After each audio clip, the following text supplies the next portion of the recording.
Hey everyone, Sam here. Welcome back to our channel and welcome back to our Tennessee property. This is the next stage of the building of my workshop. As you can see behind me, we've got a skeleton frame standing up there. In today's video, we're going to be doing a little bit of diagonal bracing, but ultimately the goal is to sheathe and deck out the roof and cover it with our underlayment. Let's go. First thing I'm going to do is use some of my 2x4 studs I have and attach them on the inside of the workshop on the studs at diagonals.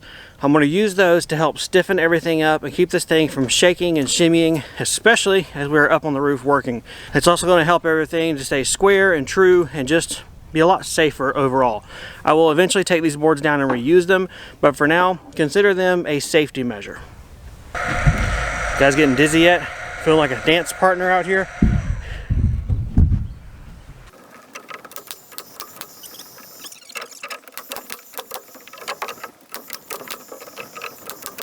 Let me introduce you to the camera real quick.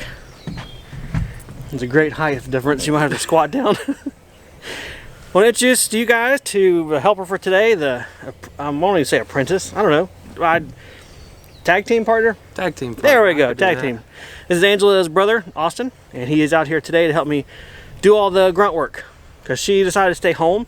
She didn't want to drive over for the cold, no fun work of roof, so she volunteered you. I'm okay with it. All right, here's my game plan for how we're going to sheathe this roof. Disclaimer, it's going to be very low key. This is not going to be how you're supposed to do a house, so just remember, this is a work shed, storage shed, workshop, whatever structure. It's not a house. So what I'm going to do is I'm going to get up there on the ladder with my 2 3/8" long nails and my pass load gun. Austin's going to toss me the OSB sheet up there. I'm going to be starting from the top down. It's a little bit backwards for what you normally would do with the roof, but it's a small roof, and I think that this is going to be the best way for me to progress. I obviously haven't cut the overhangs of my rafters. I don't even know where they're going to line up just yet, and really the name of the game is this one day, this one afternoon's worth of work to get the roof on and give us a covering for the rain that's coming tomorrow. So that's the whole reason this is not normal in any circumstance other than just what we're doing today and how I do stuff. Here we go. Are we doing it this way up or okay? Other way, but I can slide it once you get up on the rafters. I see it up over my head and we're gonna start here at the top corner.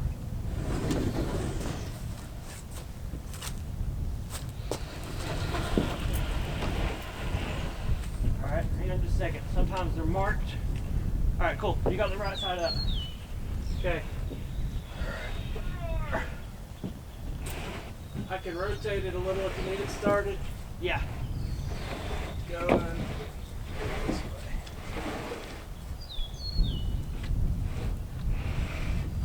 First nail.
We have our 8 full sheets of OSB up there and nailed down perfectly good and tight and straight and wonderful and great and right.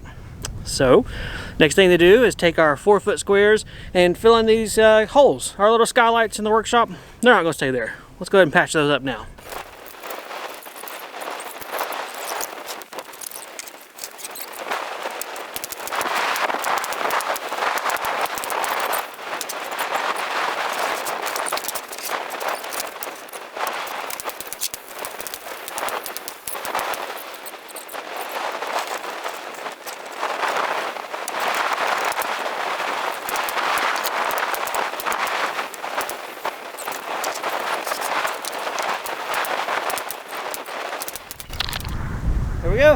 all done. Roof is decked out. I don't know how I'm getting down here, but I don't know, maybe Austin will catch me.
Well, given that that is probably the most difficult way to trim your rafters, and in a perfect world you would have done all that before you ever sheathed it with your OSB, all in all, wasn't too bad.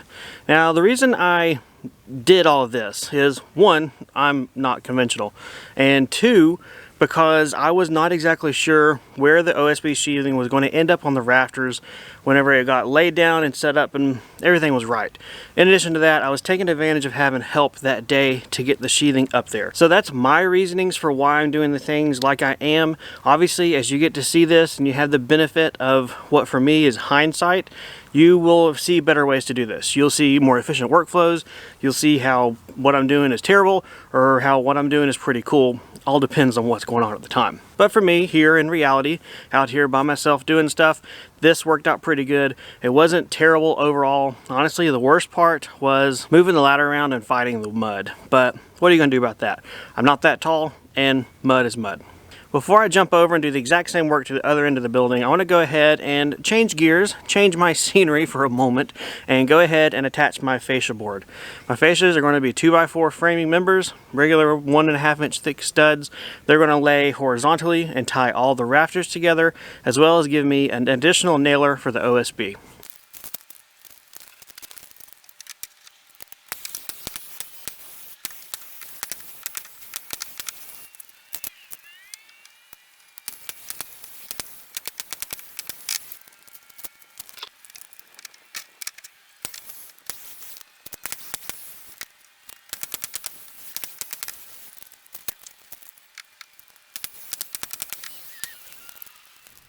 There we have it. One half of the building is done.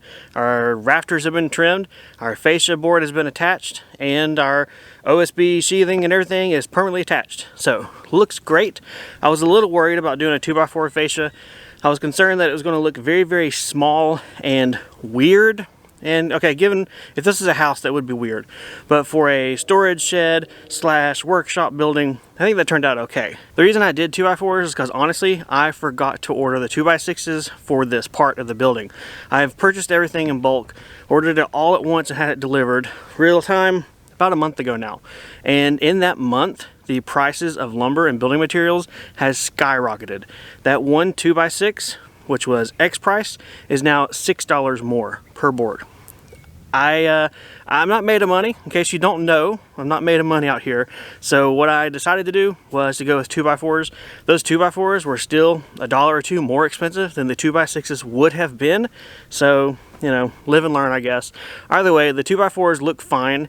It's not super tiny, weird little fascia board. It actually looks okay, all things considered, so I'm happy with it. But I just wanted to take a second to tell you guys why, because I'm sure a lot of you are wondering, and a lot of you are probably saying, you know, 2x4s, not good, such and such. Well, in an ideal world, no, but in the reality we live in, that looks pretty good.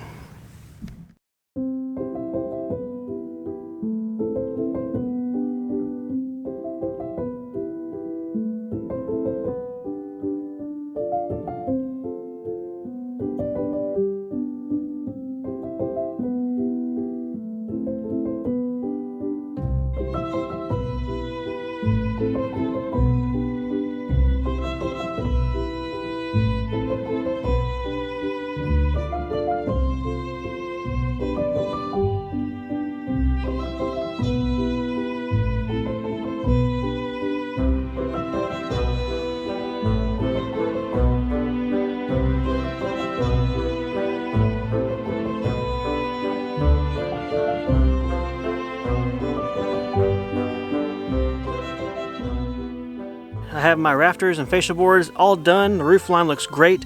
I think I have enough daylight left to go ahead and put down the underlayment on top of the roof. For that, I'm using a synthetic underlayment, and I'm going to be using the Stinger System cap staples. This is a cool little hand hammer stapler that you use to put down underlayment with. You click the trigger, it progresses a little washer, you smack the devil out of it, and it staples it through the washer and through your material, holding everything in place. This is the same stapler we used when we did our new roof on our home. It worked great for that. I hope it'll work great today. I honestly haven't used it in the year since doing the roof, so hopefully the tool's still good. As far as the underlayment we are using, it is Grip Right name brand Shingle Layment -15 GRE. It is a synthetic roofing underlayment. While it does have a shingle pattern, it is not designed to be your final roofing. This is only an underlayment that you then put your final roof on top of. All right, daylight's burning. Let's get up there and start working.